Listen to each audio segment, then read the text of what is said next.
Hey, Pastor Andrew here. Thank you so much for joining us and continuing to join us in this gospel devotional series of the Gospel of Mark, as we are going through chapter by chapter in this great series, Jesus the King. I hope you have been enjoying it. And if you have been enjoying, then I would ask that you take just a second and like or share, or comment, or subscribe if you're watching this on YouTube and pass this content along.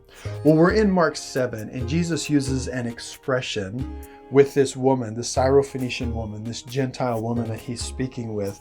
And this is one of those moments when you're reading scripture and you just probably have to read it over and over again. And you're just like, man, I don't understand how this. Hopefully when you're challenged like that and you read a few verses and you're like, I don't understand the story. I think there's more at work here. Hopefully you'll go to different translations and continue to dig through those, and you'll see how there's some differences in translation and what the translators were wrestling with when they're trying to bring some stuff in to the English. But as you look at this passage, you kind of are left with this feeling of like, is Jesus being a jerk to this woman? Because that's kind of what it feels like. But we know intuitively we have to say, well, no, of course not, because this is Jesus. But as I read this as a Western English reader, man, this is hard for me to understand. He calls her a dog. I don't know how to get around that passage. Well, let's unpack that for a minute. So Jesus is just, as far as Mark is relaying the story to us in chapter 7, Jesus had an encounter with the Pharisees where they're like, we're better than everybody, essentially. And we have these ceremonies of washing and ritual cleansing. And your disciples don't do this, Jesus. What's the problem?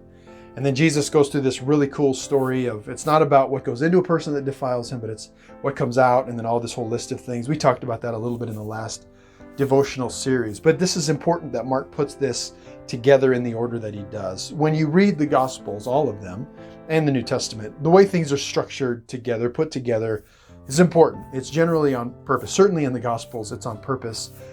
The way they've told Jesus a story and the way they've arranged the accounts. That's important to know. So Jesus has come from the Pharisees, and we've just seen that it's, the theft, the greed, the idolatry, the pride, all of these things that come from our heart. That's really what defile us. It's not whether we wash our hands or not in a ceremonial way and eat pure foods and clean and unclean foods and all that kind of stuff. Jesus is saying there's more to this story. Now he's with the Gentiles. And again, it's important to know first century Jews and Gentiles just did not see eye to eye. In fact, there was a little bit of, we could say, prejudice against each other. And Jews and Gentiles just didn't. And Gentile is anyone who's not a Jew. And so there was strife. And we see that in other places in the gospel, and it's everywhere. It's ubiquitous. It's everywhere in the early writings. So we know that to be the case. So Jesus is ministering now in a Gentile region, and a Syrophoenician woman, comes to him, and her daughter is vexed by a demon. She's possessed, and we know as parents, you would do anything you could to help your child. You would exhaust your resources to help your child when they're struggling and they're in a position. There's just nothing you can do. So she comes to Jesus and she says, will you heal my daughter? And then Jesus says something interesting. This is an expression that he gives, but he says that I'm not going to take the children's dogs, or it's not right to take the children's bread and feed it to the dogs. And then she continues and she says, yeah, but even the dogs will get the crumbs that fall from the table, the master's table, the children's table. And so what's interesting about this is that she stays in a humble posture. But here's what I think is important. I read that as an English reader, and maybe you do too, and you're just like, what? He called her a dog? I do not. There's no way I can read that in a Western context, probably, and walk away from it any other way than seeing that he called her a dog. And that's probably all she heard. But this is where it just takes a little bit more work. And then we're going to see that that's really not the case. I don't even think it's probably fair for me to say, I don't even think she would have heard that. If we could have a conversation with her today, I don't think she would have said, no, he didn't call me a dog. This is an expression. What she would have heard him say is what I think Jesus actually said, which was that there's a priority in his ministry. And the children in this expression are represented by the Jews, his disciples and the Jews. And the dogs, or really a more accurate, or the context of it would be puppies, house pets. And again, back in the first century, that becomes a very important issue as well. For us Americans, man, the way we treat our pets, I'm going to let you decide whether it's a good thing or whether it's a little bit overkill. You make that decision. I'm not going to tell you what to do there. But in America, we take our pets on planes. I see people with strollers for their pets. We treat our pets differently than most of the world treat their pets. So when we see Jesus say that it's not right to take the bread from the children to give them, really in the diminutive form of the word, what he's saying is puppies. When he says dogs, he's not saying scavenging wild animal dogs.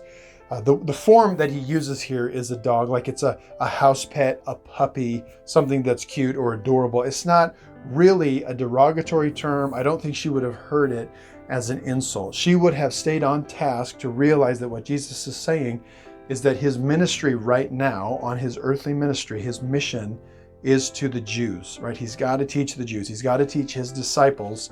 And really, there's a lot here. We don't have time to unpack all of it, but this is dealing with the history of the Jewish scriptures and the expectation of this Messiah figure who Jesus is, and the fulfilling of the law, and all of those things are all layers, very important layers to Jesus to fulfill that and come to the Jews first. And then, yes, his death is for the entire world, and his ministry is for the entire world. But there's sort of an order of how that all worked and played out. And so I think that's exactly what she would have heard. She would have heard him say, I came to the Jews first, and then the Gentiles will have their time. And then she stays humble. If anything, I think would have been offensive, it could have been this idea of a continued discussion between Jew-Gentile relations. And that's where I think the offense could have laid. Not the dog. I think she would have that would have blown right over her head. It would not have been offensive like it would be to us. And so she could have been offended by the Jew-Gentile relation thing, but she wasn't. She stayed inside of his expression, and she said, yeah, but even the dogs, even the puppies in the house will get the crumbs that fall down.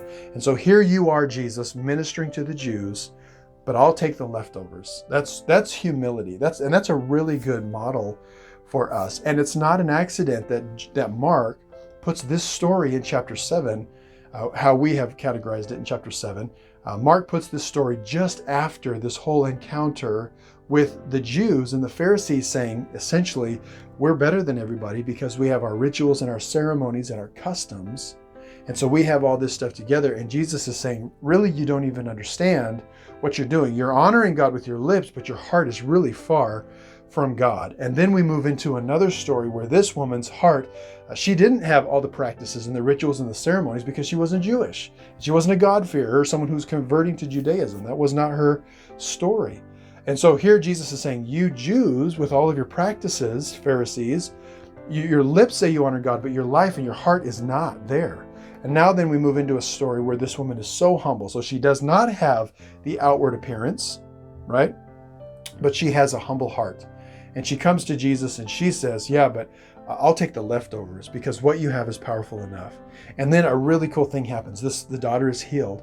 And Jesus doesn't say, go and she's going to be healed in the same hour. It's not a whole scene of that. This is the only one in Mark where there's not a specific issuance of a command or he goes and prays for her specifically. This is just the power of Jesus at display saying, wow, I haven't seen such great faith in all of, even in Israel, and the miracle takes place. That's a pretty cool thing to think about. But we have expressions too, like I started. Don't count your chickens before they hatch. You could have a conversation with somebody that looked like that. And that expression obviously means, don't spend money before you have it, or don't count on something until you have it in your hand.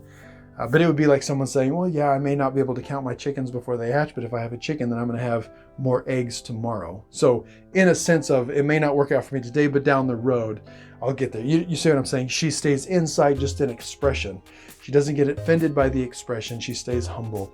What a good motivator for us. What a good thing for us to learn. So I hope that helps. You can see how the stories work together in Mark as contrasting stories. And we can see that Jesus was not being a jerk. She would not have heard him call her a dog.